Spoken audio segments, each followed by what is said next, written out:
All right, we're live now. I believe we're live. Yep, we're live. Now, hello, everybody. Hello, my Legion, and welcome to Wet Wednesdays. This is a very special live Wet Wednesdays. It's 3:04 in the morning. It's Wednesday morning. I'm on vacation. Well, it's Wednesday at 3:04 a.m. and it's the date May 14th. Okay. Now, what I'm planning on doing today is doing a little bit differently. I'm going to do the drink review I usually do on a Wet Wednesdays. Then I'm going to talk about the future of my live broadcast, which is very important announcement. I'm going to do a food review. I'm going to do 2 movie reviews. So let's get this party started, all right? See if I get any viewers. I have none right now, but oh well. Okay.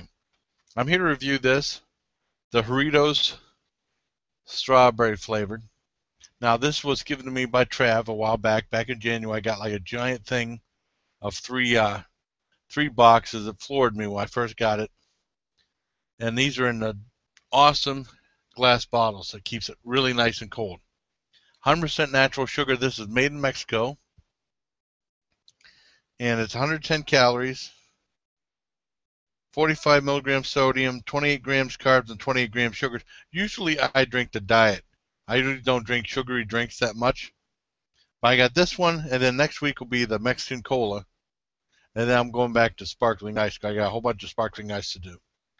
So let's open this up. I got my trusty can opener here.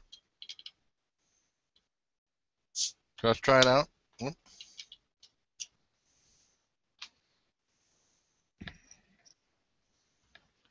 Show you what the cap looks like.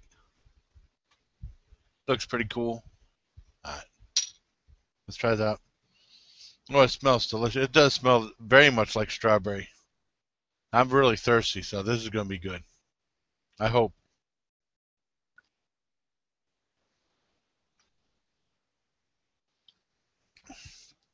Oh, yeah.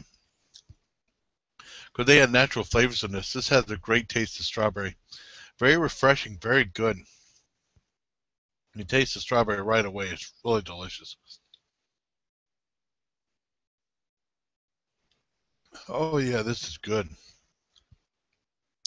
This definitely will get a 9.5 out of 10 for me for Jarritos strawberry. Next week I'll be doing Mexican cola, so I can't wait to do that.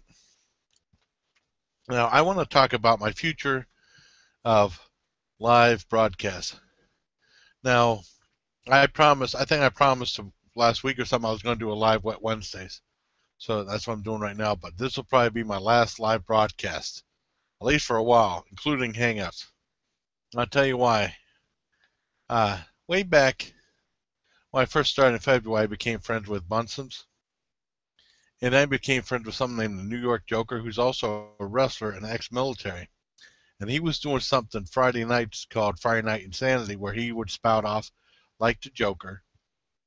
And, talk about his battles with Batman and stuff like that. And then he gave the torch to Buncems one night to do Friday Night Insanity. And I watched it because I watched all her videos. And he was dressed like Harley Quinn. And I saw Google Hangouts. I didn't know what the hell Google Hangouts were. I really didn't. I didn't know how to do them. I didn't know what they were. I didn't know they were going out live or anything like that. I ended up watching the video later on. But then I watched it 2 or 3 times. And after that, New York Joker took back over doing his things. But not too soon after that, he was saying that he left me a big message saying that he's going to leave YouTube and pursue, along with being a wrestler still, he's also going to pursue a career in as an independent filmmaker. So he left YouTube, so he's been gone for a while. He loved my Memorial Day video too, because Memorial Day is coming up, and I plan on putting my old Memorial Day video on my timeline, plus that Memorial Place in Albion. I'll be doing another Memorial Day video, and that's coming up real soon. Well, anyways, I know Cat W Magic, my good friend, awesome friend Diane, did a video called Witches After Dark. And I remember seeing that. It wasn't, to be honest, it went out live, but it was wasn't supposed to go out live, but that's in the past. And then I think towards the end in October, she said she was going to start doing Google Hangouts again and start monetizing them. And she was doing test video after test video after test video, and she was deleting a lot of it. And then I finally finally figured out how to do the whole thing, and I ended up being in a hangout with her, the very first one, and that went down. And then we started doing it again, and then we started gradually doing hangouts, and then some of them were live, some of them were not. And then in November and December, even Josh did a hangout, and then I went from Josh's hangout right to Diane's.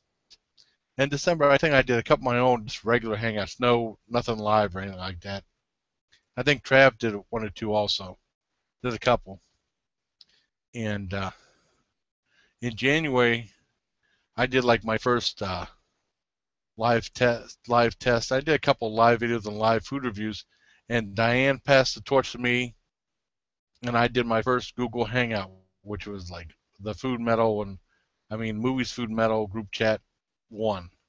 And I've been doing it well. And then Trav took the torch from me and did his own hangout, and he's been doing like the 2Ts talk about movies.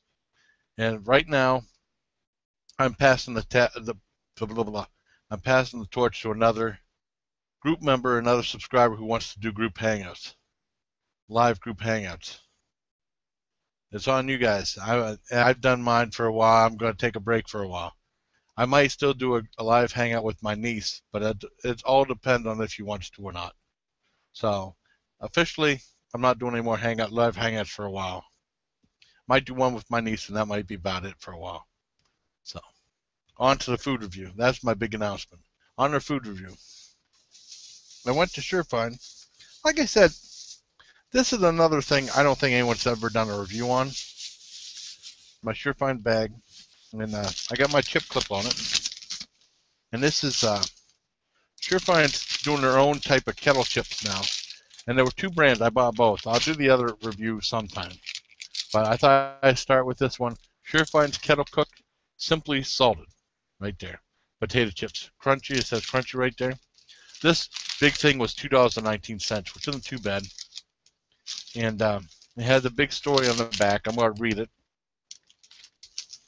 It says Shurfine, since 1959, it has been Shurfine's mission to provide you and your family with the quality of products you want at the value prices you've come to expect. The Shurfine team takes great pride in evaluating all products before they are selected to bear the Shurfine name, a personal approach that ensures each product is equal or better than the leading national brand. From our test kitchen, they're ripping off Myra's test kitchens. From our test kitchen to your dinner table, we guarantee that you'll be satisfied with our products. We thank you for supporting your local, independently owned grocery stores, especially those proudly served by Shurfine. Learn more about Shurfine. It has their website and stuff. That's got a little picture of potatoes right there. Nutritional information. Calories about 150. Calories from fat 80. Total fat 9 grams. Saturated fat 1 gram.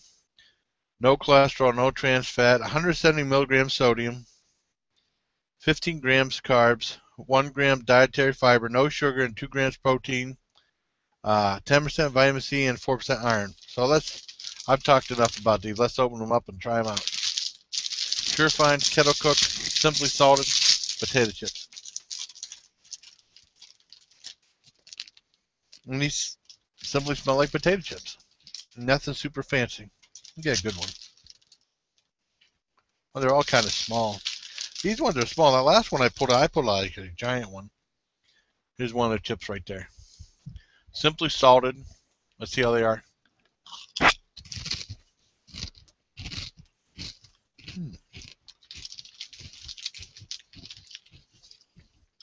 They're pretty good. I got 2 right here.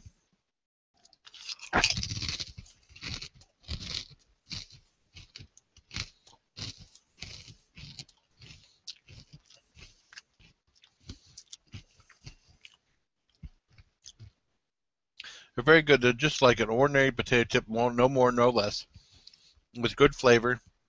And they're kettle cooked, so they have a good crunch. So I give these. Let me try another one.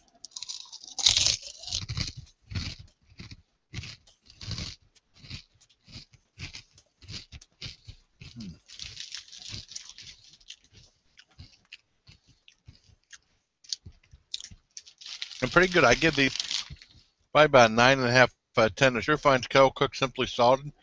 Awesome. And they're made out of Portland, Oregon. And the weird thing is, being produced in Portland, Oregon is strange because the Shurfines are pretty much located in parts of New York, PA, where I'm at now, and in Maryland. So that's a hell of a long distance just to take their products to someplace else, you know. Anyways, not my concern. I'm going to have another sip of this delicious strawberry soda.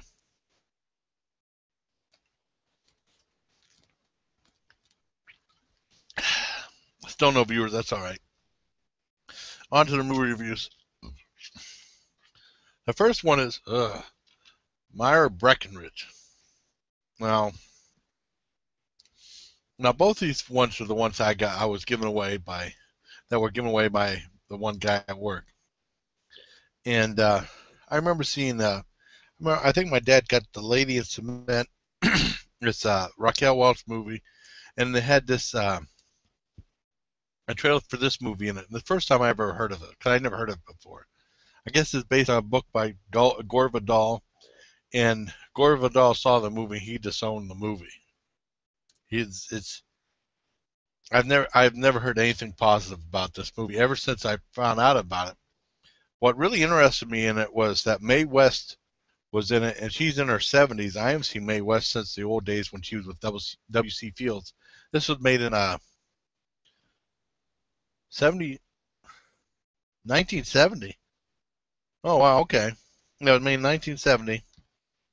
Raquel Welch and John Huston was in it. And it's terrible.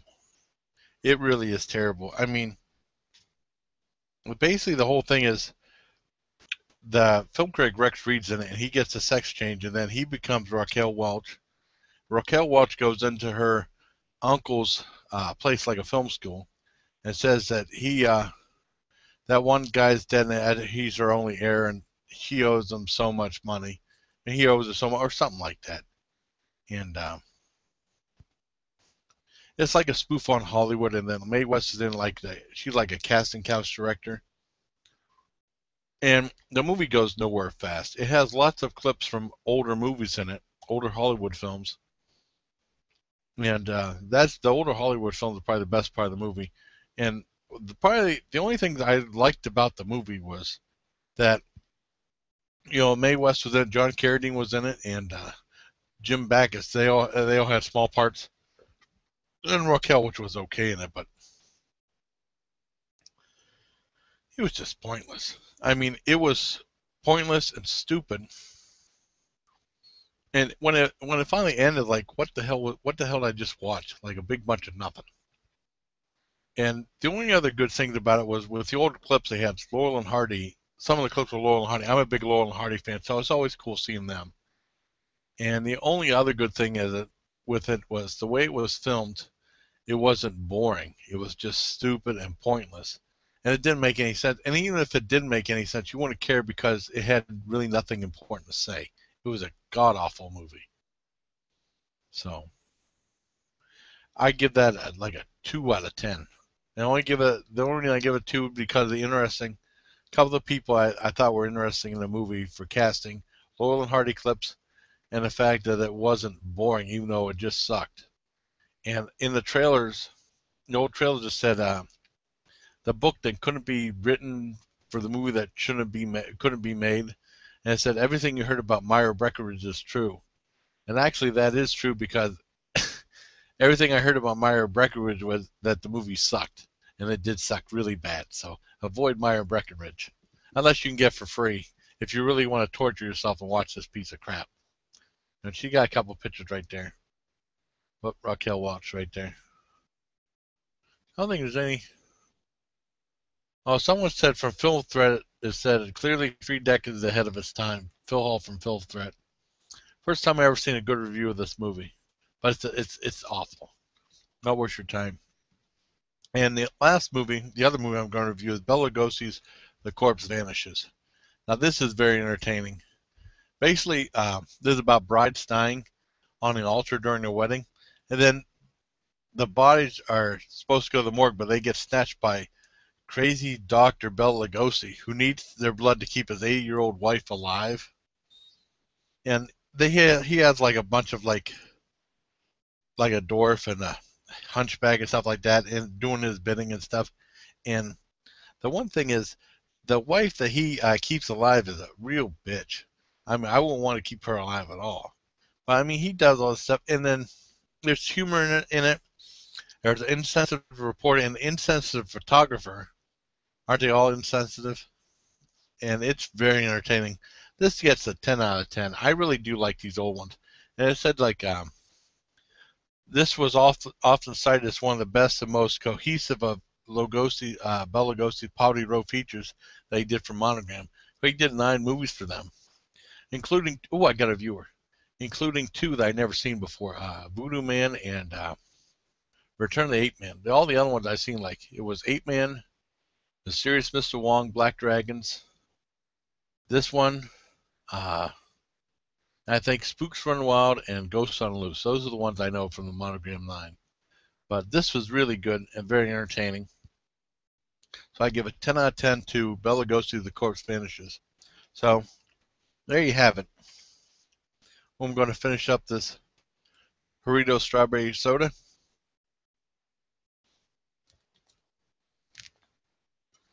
I didn't finish the whole thing, but it's very good. It's delicious. 9 out of 10. I got my chips. They were delicious too. So I guess that's it for this live broadcast of Live Wednesdays. Thank you to my one viewer. So until next time, please, everybody, take care, my legion. I'll take this off. Get ready to call it a night.